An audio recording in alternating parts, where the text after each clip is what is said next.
오늘은 아무것도 염려하지 말라라는 제목으로 말씀을 전하겠습니다. 우리 자료를 보시면서 서로 한번 인사했으면 좋겠습니다. 보시면서 항상 기뻐하십시오. 항상 기뻐하십시오. 항상 기뻐하시기 바랍니다. 우리 한 번 더 인사하겠습니다. 아무것도 염려하지 마세요. 아무것도 염려하지 마세요. 이대로 끝나면 좀 아쉽죠? 한 번 더 하겠습니다. 기도합시다. 오늘 본문은 사실 우리가 너무나 잘 알고 있는 말씀입니다. 주 안에서 항상 기뻐하라, 아무것도 염려하지 마라, 모든 일에 기도와 간구로 하나님께 아뢰라. 우리는 이 말씀을 자주 읽고 또 암송을 합니다. 그런데 이 말씀을 잘못 이해할 때가 있습니다. 항상 기뻐하라는 말씀을 어떤 일이 있어도 웃고 있으라라는 뜻으로 생각하는 경우가 있다는 것이죠. 마음이 아파도 웃고 슬픈 일을 당해도 기쁜 척하고 염려가 생기도 아무렇지도 않은 척하는 말씀으로 받아들입니다.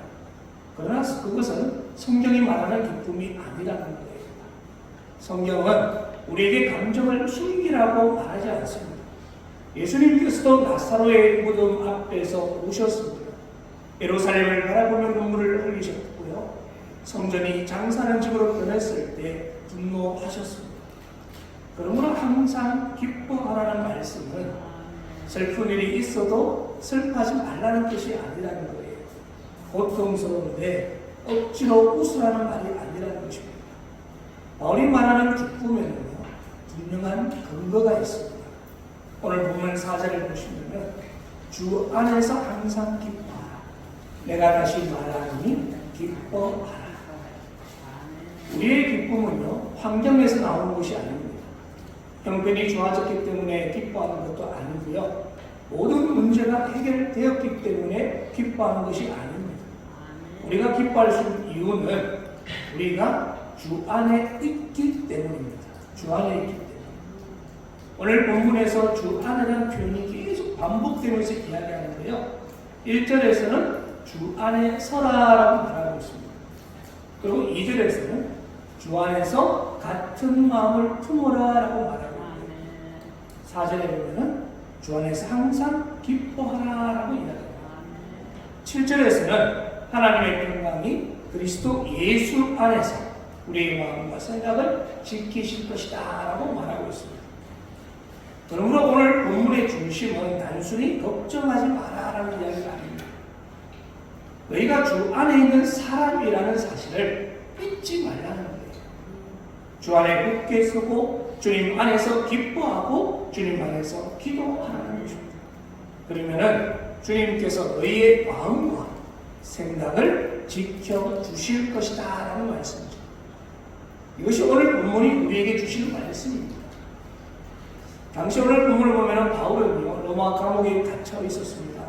언제 재판을 받고 어떤 판결을 받을지 알 수 없는 그런 형편이었어요. 일부 교회 역시 외부의 박해를 받고 있었습니다.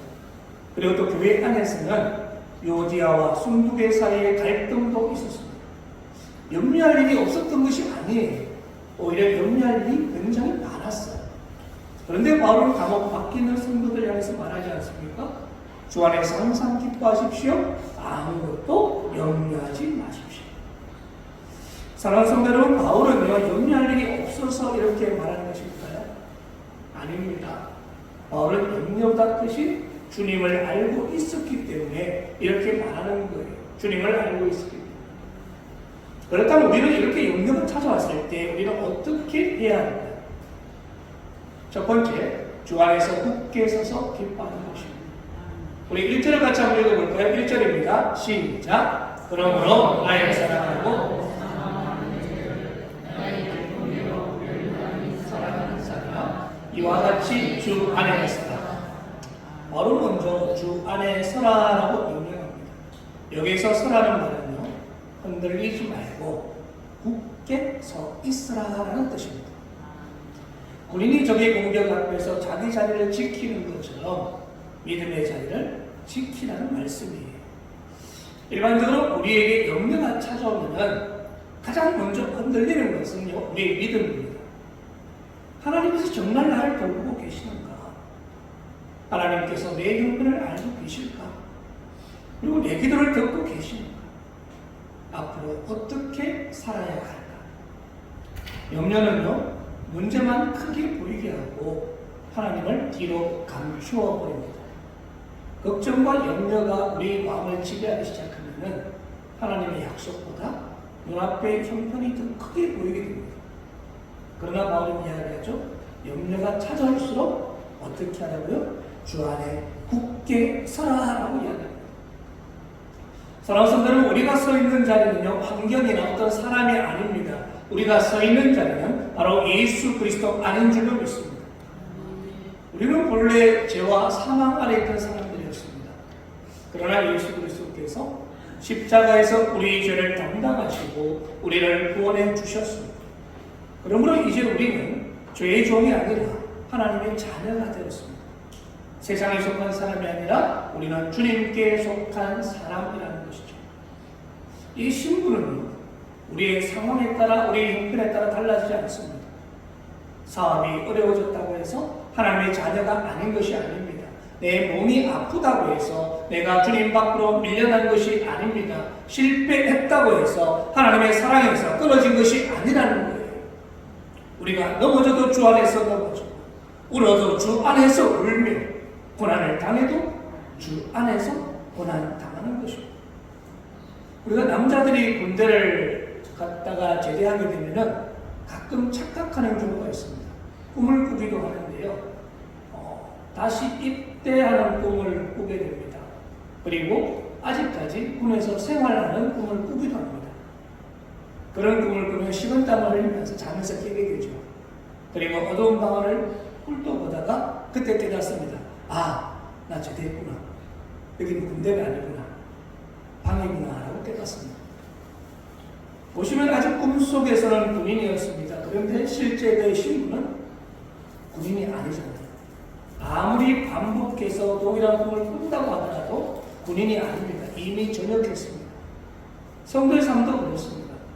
때로는 마귀가 우리를 두렵게 합니다. 그리고 과거의 죄를 떠올리게 합니다. 실패와 상처를 통해서 야, 너는 안 돼, 너는 버림받았어 라고 속상한다는 거예요. 그러나 분명한 것은 우리는 이미 예수 그리스도의 보혈로 구원받은 하나님의 자녀라는 것입니다. 아무리 악몽 같은 일이 찾아온다고 해도, 아무리 어려운 일이 닥친다고 해도 우리가 주 안에 있다는 사실은 결국 바뀌지 않는다는 거예요. 그래서 바울은 이야기하는 겁니다. 4절에 주 안에서 항상 기뻐하라. 내가 다시 말하노니 기뻐하라. 이것은 억지로 웃으라는 말이 아니에요. 너희가 누구에게 속해 있는지 기억하는 것입니다. 너희가 어디에 서 있는지 기억하라는 이야기예요. 너희 부모이 누구에게 있는지 기억하라는 말입니다. 그 사실을 기억하며 기뻐하라는 말씀이죠. 사랑하는 성도, 우리는요, 환경에 흔들릴 수 있습니다. 건강이 안 좋아지면 흔들리기도 하고요, 경제적인 형편이 어려워지면 흔들리기도 하고, 사람과의 관계 속에서도 흔들리기도 합니다. 그러나 예수 그리스도 안에 있는 우리의 구원은 결코 흔들리지 않습니다. 믿으십니까? 그러므로 염려가 찾아왔을 때, 어려움이 찾아왔을 때 우리가 그 문제만 바라보지 마시고 그 문제 뒤에 일하고 계시는 주님을 바라보기를 원합니다. 환경에 서 있지 마시고 주님 안에 굳게 서 있기를 원합니다. 우리의 기쁨은요, 문제가 없는 데 있는 것이 아니라 문제 가운데서도 주님이 우리와 함께 하신다는데 기쁨이 있는 줄 믿습니다. 그리고 둘째는요, 모든 염려를 기도와 감사로 바꾸어야 합니다. 6절을 함께 보시겠습니다. 함께 읽습니다. 시작. 아무것도 염려하지 말고 다만 모든 일에 기도와 간구로 너희 구할 것을 감사로 하나님께 아뢰라.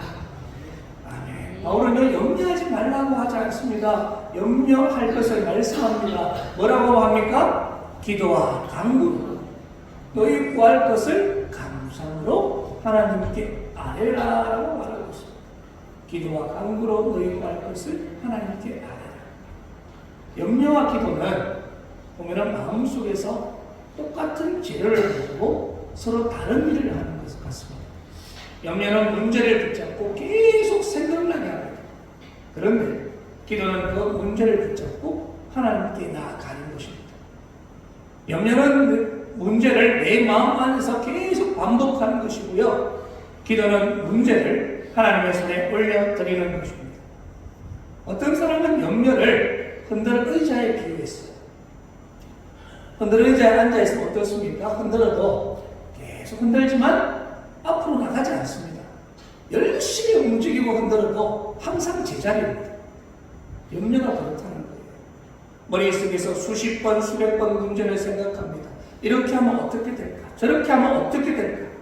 아직 일어나지 않은 일까지 미리 당겨서 걱정하는 거예요. 그러나 아무리 염려해도 문제는 해결되지 않습니다. 오히려 마음만 지치고 생각이 흐려지는 거예요. 심지어 지금 해야 할 일마저 하지 못하게 되기도 합니다. 예수님께서도 말씀하셨습니다. 너희 중에 누가 염려하면 그 길을 한 자라도 더 할 수 있겠느냐. 그렇습니다. 염려는요, 우리의 내일을 바꾸지 못한다는 거예요. 우리의 힘을 빼앗아갈 뿐입니다. 그러므로 바울은 말합니다. 아무것도 염려하지 말고 모든 일에 기도와 간구로 너희 구할 것을 하나님께 아뢰라라고 말하고 있습니다. 여기에서 중요한 대조가 있는데요. 아무것도 염려하지 말고 모든 일에 기도하라라는 것이죠. 염려할 일은 하나도 없습니다. 다만 뭐가 있어요? 기도할 일이 가득하다는 거예요. 모든 일이 다 기도할 일이라는 것입니다. 우리는 큰 문제만 기도한다고 생각할 때가 있어요. 큰 일이 벌어졌을 때, 아니면 병원에서 중대한 진단을 받았을 때, 정말 사업이 무너질 위기에 처했을 때, 우리 자녀에게 큰 문제가 생겼을 때, 그때만 기도한다고 생각합니다. 심지어 기도해도 안 된다고 생각하는 사람도 있습니다. 그러나 부모는 이야기합니다. 모든 일에 기도하라고 말씀합니다. 사랑하는 여러분, 우리가 작은 일도 기도하시기 바랍니다. 가정의 문제도 기도하는 것입니다. 자녀의 문제도 기도하는 거예요. 경제적인 문제도 기도하는 것입니다. 건강의 문제도 기도해야 합니다. 그리고 사람과의 관계도 기도해야 합니다. 아무에게도 말하지 못하는 우리 마음의 문제도 있지 않습니까? 기도하시기 바랍니다. 기도는요, 내가 해결할 수 없는 큰 문제를 만났을 때 기도하는 마지막 수단이 아니에요. 기도는 하나님께서 자녀에게 주시는 은혜의 특권입니다. 바울은 이런 것을 세 가지로 표현해서 이야기합니다. 먼저 기도를 이야기하죠. 기도는 하나님을 바라보며 그분 앞에 나아가는 것입니다. 그 다음에 또 간구를 이야기합니다. 간구는 우리의 구체적인 필요를 하나님께 말씀드리는 것입니다. 그냥 막연하게 기도하는 것이 아니라 지금 나에게 필요한 것이 무엇인지 정직하게 아뢰는 거예요. 그리고 마지막으로 감사함으로 아뢰라고 이야기합니다. 여기서 감사가 매우 중요한데요. 바로 모든 문제가 해결된 다음에 감사라고 하지 않습니다. 기도하는 순간부터 감사하라고 말하는 거예요. 왜 감사라고 말합니까? 하나님께서 우리의 기도를 들으시기 때문입니다. 하나님께서 우리를 사랑하시기 때문입니다. 우리가 원하는 방식과 시간은 아닐지 모르겠지만 하나님은 가장 선한 방법으로 그리고 가장 선한 길로 우리에게 응답하시고 우리를 인도하실 줄 믿습니다. 감사가 없는 기도는 자칫 염려를 하나님 앞에서 계속 반복하는 것에 그칠 수 있습니다. 마치 이것과 같은데요. 하나님 큰일 났습니다. 큰일 났습니다. 하나님 어떻게 할까요? 어떻게 할까요? 하나님 왜 이런 일이 생겼습니까? 계속 이런 이야기만 하는 거예요. 이렇게 말하면서 지금 보면 문제는 누가 잡고 있어요? 여전히 내가 잡고 있습니다. 하나님 큰일 났습니다. 어떻게 할까요? 하나님 왜 이런 일이 생겼습니까? 결국 말할 때 보면 그 문제는 본인이 잡고 있어요. 그런데 감사는 우리의 시선을 문제에서 어디로 옮깁니까? 하나님께로 옮기게 됩니다. 하나님 지금까지 지켜주셔서 감사합니다. 이 문제를 알고 계심을 믿습니다. 내가 알지 못하는 길에서 일하고 계심을 믿습니다. 결과를 하나님께 맡겨드립니다. 하나님 인도해 주십시오. 감사는 현실을 부정하거나 문제가 없다라고 말하는 것이 아니라 감사는 문제보다 하나님이 크시다는 걸 고백하는 거예요. 구약에서 다니엘이 이야기하지 않습니까? 자신이 기도하면은 사자굴에 던져진다는 법령이 떨어졌을 때 다니엘은 어떻게 했습니까? 다니엘서 6장을 보면 다니엘은요, 전에 하던 대로 똑같이 하루 3번씩 무릎을 꿇고 하나님께 감사했습니다. 지금 다니엘이 염려할 일이 없었던 것이 아니지 않습니까? 죽음의 위협이 눈앞에 다가왔습니다. 그러나 다니엘은 염려를 붙잡지 않고 하나님을 붙들었어요. 하나님께 3번 감사하며 기도했다는 거예요. 그는 사자굴을 바라보며 염려한 것이 아니라 하나님을 바라보며 기도했습니다. 사랑하는 성도 여러분, 염려가 많다는 것은 기도할 제목이 많다는 뜻입니다. 염려가 생기면은 그것을 마음속에 쌓아두지 마시고요. 염려가 있으면 그것을 그 자리에서 기도로 바꾸시기 바랍니다. 잠이 오지 않을 만큼 걱정되는 일이 있습니까? 지금 걱정이 돼서 잠이 안 온다. 그러면요, 침대에서 계속 생각하지 마시고 일어나셔서 그 자리에서 기도하는 거예요. 하나님, 이 문제가 걱정이 됩니다. 하나님 도와주십시오. 그리고 장래가 걱정되십니까? 자녀를 붙잡고 걱정하지 마시고 자녀의 이름을 불러가며 기도하시는 겁니다. 건강이 염려가 되십니까? 필요한 검사와 치료를 받으시면서 동시에 생명의 주권이 하나님께 있음을 알고 기도하는 겁니다. 하나님이 만져달라고, 또 좋은 치료를 하게 해달라고, 하나님이 완치시키는 걸 믿고 기도하는 거예요. 우리의 책임을 회피하라는 말씀이 아니에요. 해야 할 일을 성실하게 하면서 그 결과까지 내가 책임지려고 하지 말라는 것이죠. 우리가 할 일은 순종하는 것이고요. 그 결과는 하나님께 맡기는 것입니다. 하나님이 그 결과를 책임지시는 것입니다. 베드로전서 5장 7절을 말씀합니다. 너희 염려를 다 주께 맡기라. 이는 그가 너희를 돌보시리라. 그렇습니다. 주님께서 우리를 돌보십니다. 주님께서 우리를 붙드십니다. 그러므로 염려가 찾아올 때마다 이렇게 고백하셨으면 좋겠습니다. 주님, 이 문제는 내가 붙잡고 있을 일이 아니라 하나님께 맡긴 일입니다. 하나님, 나는 염려 대신 기도하겠습니다. 원망하는 대신에 감사하겠습니다. 그렇게 고백하면서 기도하시는 거예요. 그러면 하나님이 그 기도를 다 들으시고 응답하실 줄 믿습니다. 그리고 세 번째는요, 하나님의 평강으로 마음과 생각을 지키는 것입니다. 7절 같이 한번 읽어보겠습니다. 7절입니다. 시작. 그리하면 뭐든지 간에 너희 마음과 생각을 지키시라. 우리가 염려 대신 기도하고 감사함으로 하나님께 아뢰게 되면 하나님께서 지금 무엇을 주신다고 말씀하십니까? 하나님의 평강을 주신다고 말씀하고 있습니다. 여기서 주의해야 할 것이 있는데요. 오늘 본문은 우리가 기도하면 즉시 모든 문제가 그냥 내가 원하는 대로 해결된다라고 말하지는 않습니다. 기도하면 병이 반드시 낫고 사업도 다 잘 되고 내가 원하는 대로 반드시 이루어진다라고 말씀하지는 않는다는 거예요. 본문은 먼저 약속하는 것은 문제 해결보다 우리의 마음과 생각을 지키시는 하나님의 평강입니다. 물론 우리가 기도했을 때 우리의 문제도 하나님은 해결해 주십니다. 닫힌 문을 열어주시고 길이 없는 곳에 길을 내주시고 필요한 것을 공급해 주십니다. 그러나 때로는 문제가 당장 해결되지 않을 수도 있습니다. 상황이 계속 유지가 될 수도 있습니다. 그럼에도 불구하고 하나님께서는 상황에 눌리지 않도록 우리의 마음과 우리의 생각을 지켜주신다는 거예요. 형편을 보면 정말 불안해하겠는데 마음이 평안해집니다. 눈앞에 길이 보이지 않는데 하나님을 신뢰하게 되는 거예요. 문제가 아직까지 남아있는데도 불구하고 무너지지 않습니다. 왜 그렇습니까? 이것은 하나님께서 평강을 주시기 때문입니다.